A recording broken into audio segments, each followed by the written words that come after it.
شكرا يا ربي شكرا هديت قلبي شكرا نورت دربي شكرا شكرا يا رب شكرا يا ربي شكرا هديت قلبي شكرا نورت دربي شكرا شكرا يا رب شكرا يا رب يا منزل القرآن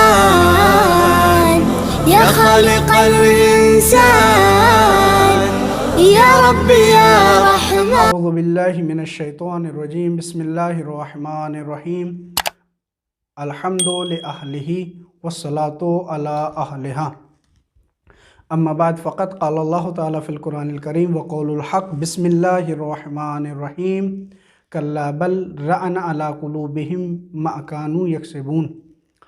ناظرین کرام، آج ہم آپ کے سامنے بیان کریں گے کہ انسان کا ضمیر کیسے مردہ ہو جاتا ہے، اس کے سلسلے میں گفتگو کریں گے.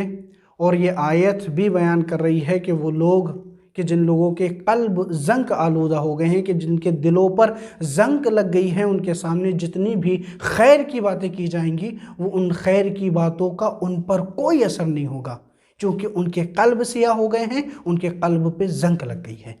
روایت بیان کرتی ہے اس آیت کے ضمن میں ہمارے پانچویں امام محمد باقر علیہ السلام نے فرمایا. امام فرماتے ہیں کہ جو بھی بندہ ہوتا ہے، پروردگار عالم نے ہر بندے کے قلب میں ایک سفید نقطہ قرار دیا ہے. جو بھی بندہ ہوتا ہے، کوئی بندہ ایسا ہے ہی نہیں کہ مگر یہ کہ اس کے قلب میں ایک سفید نقطہ ہے، ایک سفید پوائنٹ ہے. پھر امام آگے فرماتے ہیں کہ جب انسان گناہ انجام دیتا ہے، تب ایسی صورت میں جب وہ گناہ انجام دیتا ہے تو اس کے برابر میں ایک سیاہ یعنی کالا نقطہ پیدا ہو جاتا ہے. جیسے جیسے وہ برے اعمال انجام دیتا چلا جاتا ہے تو وہ سیاہ نقطہ بڑھتا چلا جاتا ہے، یہاں تک کہ وہ سفید نقطے کو ڈھانپ لیتا ہے.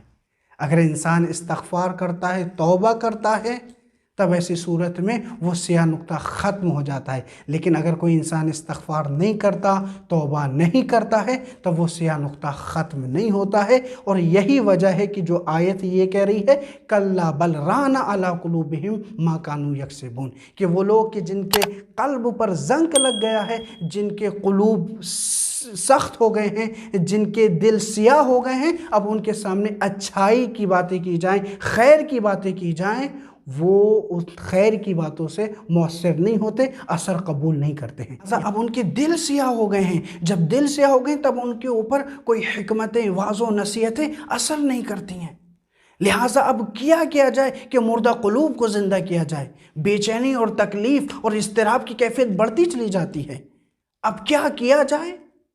خدا نے قرآن کریم میں ارشاد فرمایا الا بذکر اللہ تطمئن القلوب. ذکر خدا کا ذکر قلوب کو زندہ کرتا ہے، قلوب کو تازہ کرتا ہے، قلوب کو مطمئن کرتا ہے، دلوں کو مطمئن کرتا ہے. ذکر کیا جائے، ذکر خدا کیا جائے. اور انہی اذکار میں سے سب سے بہترین ذکر استغفار کا ذکر ہے. روایت بیان کرتی ہے ایک شخص امام حسن علیہ السلام کے پاس آتا ہے اور آنے کے بعد سوال کرتا ہے کہ مولا میرے پاس کوئی اولاد نہیں ہے، میری کوئی اولاد نہیں ہے. امام نے فرمایا استغفار کرو. پھر وہ شخص چلا جاتا ہے، دوسرا شخص آتا ہے، کہتا ہے کہ میرے گھر پہ بہت پریشانی ہے، میرے پاس مال نہیں ہے. مولا نے کہا استغفار کرو. پھر تیسرا شخص آتا ہے، کہتا ہے مولا میرے پاس لباس نہیں ہے. امام نے کہا استغفار کرو. چوتھا شخص آتا ہے اور آنے کے بعد کہتا ہے مولا کوئی رشتہ نہیں ہے. امام نے کہا استغفار کرو. یعنی 4 لوگ آئے، 4 الگ الگ طرح کے سوالات کیے، لیکن امام نے سب کا جواب کیا کہ استغفار کرو، استغفار کرو، استغفار کرو. امام کے صحابی امام کے پاس بیٹھے ہوئے تھے، امام کے محضر میں تھے. امام سے کہتے ہیں مولا یہ 4 لوگ آئے، چاروں نے الگ الگ سوال کیے، لیکن مولا آپ نے جو جواب دیا وہ جواب ایک ہی تھا، استغفار کرو، استغفار کرو، استغفار کرو. امام نے اس شخص کو بیان کیا. امام کہتے ہیں میں نے جو جواب دیا ہے وہ قرآن کے مطابق جواب دیا ہے. پروردگار عالم قرآن میں ارشاد فرما رہا ہے کہ استغفار کرو استغفار کرو. لہٰذا میں نے جواب دیا استغفار کرو. امام کیوں بیان کر رہے ہیں؟ امام اس لیے بیان کر رہے ہیں چونکہ جتنی بھی مصیبت ہے، دل پریشان ہے، انسان پریشان ہے، یہ جو انسان مشکلات میں گھرا ہوا ہے وہ اسی وجہ سے گھرا ہوا ہے چونکہ قلب پر زنک لگ گئی ہے. گناہوں کی وجہ سے، ہمارے اعمال کی وجہ سے ہمارے قلب سیاہ ہو چکے ہیں، اور ہم استغفار نہیں کر رہے ہیں. خدا کے ذکر سے، اذکار خدا یعنی ذکر خدا سے دور ہو چکے ہیں. لہٰذا امام نے بار بار فرمایا کہ استغفار کرو تاکہ تمہارے قلب تازہ ہو جائے. ناظرین کرام، یہ مہینہ برکتوں کا مہینہ، یہ مہینہ رحمتوں کا مہینہ، جہاں سانس لینا عبادت ہے، جہاں سونا عبادت ہے. ہم کو چاہیے کہ زیادہ سے زیادہ استغفار کریں تاکہ جو ہمارے قلب سیاہ ہو چکے ہیں وہ سیاہی دور ہو جائے، وہ کالا پن دور ہو جائے، اور وہ جو سفید نقطہ پروردگار عالم نے ہمارے قلب میں پیدا کیا ہے تاکہ وہ تازہ ہو جائے، وہ روشن ہو جائے اور ہم خیر کی طرف دوڑیں. اور اس لیے قرآن بھی ارشاد فرما رہا ہے سارعوا الی مغفرہ، مغفرت کی طرف دوڑو، جنت کی طرف دوڑو. یہ مہینہ جنت کا مہینہ، یہ مہینہ اللہ سے قریب ہونے کا مہینہ، یہ مہینہ بخشوانے کا مہینہ، یہ مہینہ ہمارے پاس ہے. کہیں افسوس نہ رہ جائے کہ یہ مہینہ اتنا عظیم مہینہ آیا اور آ کر چلا گیا اور ہم اپنے قلب کو سفید نہ کرا سکے، ہمارا قلب سیاہ ہی رہا. لہٰذا استغفار کریں، زیادہ سے زیادہ استغفار ہے. یہ مہینہ آیا ہے، پروردگار عالم ہماری دعاؤں کو قبول کرے گا، اور پروردگار عالم توبہ کرنے والوں کو، استغفار کرنے والوں کو بہت پسند کرتا ہے. ان اللہ یحب التوابین، پروردگار عالم توابین یعنی توبہ کرنے والوں کو پسند کرتا ہے. اور ناظرین کرام، یہ دیکھیں، آپ غور فرمائیں اس لفظ پہ، اللہ توبہ کرنے والوں کو پسند کرتا ہے.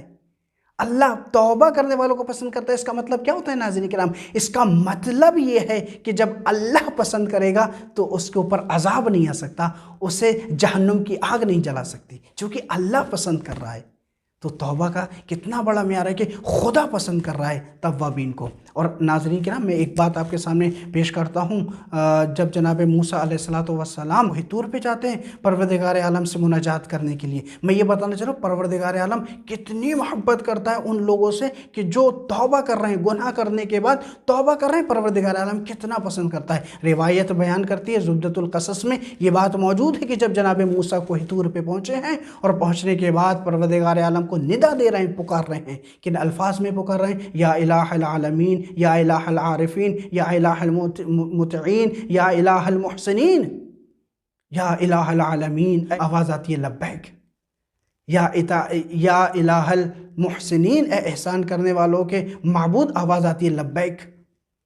یا الہ المطیعین، اے اطاعت کرنے والوں کے معبود، آواز آتی ہے لبیک. یعنی جناب موسیٰ بیان کر رہے ہیں، پکار رہے ہیں اللہ کو، آواز آ رہی لبیک لبیک لبیک. لیکن جیسے ہی جناب موسیٰ نے کہا یا الہ العاصین، اے گنہگاروں کے معبود، آواز آتی ہے لبیک لبیک لبیک. 3 دفعہ کہا اللہ نے لبیک لبیک لبیک.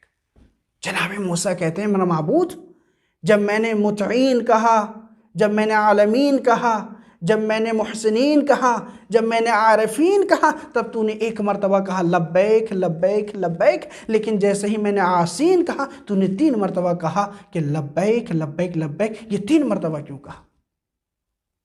تو اللہ کہتا ہے اے موسیٰ، یہ جو مطیعین ہیں جنہوں نے میری اطاعت کی ہے وہ میرے پاس اس لحاظ سے آئیں گے کہ انہوں نے کچھ نہ کچھ میری اطاعت کی ہے. عارفین، معرفت والے، میرے پاس معرفت والا گروہ جو میرے پاس آئے گا وہ اس وجہ سے آئے گا کہ کچھ نہ کچھ ان کو معرفت حاصل ہے. محسنین اس وجہ سے آئیں گے، انہوں نے کچھ نہ کچھ نیک اعمال کیے ہیں، وہ میرے پاس آئیں گے. لیکن اے موسیٰ یہ بتاؤ جو میرا گنہگار بندہ ہے وہ کس طرح سے، کس منہ سے میرے پاس آئے گا؟ لہٰذا میں اس کی دعا کو بہت جلدی قبول کرتا ہوں، بہت جلدی سنتا ہوں. اس لیے میں نے کہا لبیک لبیک لبیک 3 مرتبہ. ناظرین کرام، یہاں سے معلوم ہوتا ہے کہ پروردگار عالم کتنی محبت کرتا ہے، کتنا چاہتا ہے، ہم سے کتنی محبت کرتا ہے. تو لہٰذا یہ برکتوں کے مہینے، یہ رحمتوں کا مہینہ ہے، یہ برکتوں کا مہینہ ہے. کہیں ایسا نہ ہو جائے کہ یہ مہینہ آئے اور آنے کے بعد چلا جائے اور ہم اپنے گناہوں کی بخشش نہ کروا سکیں. لہٰذا ہمیں چاہیے کہ ہم زیادہ سے زیادہ ذکر خدا کریں. شکراً یا ربی شکراً، ہدیت قلبی شکراً.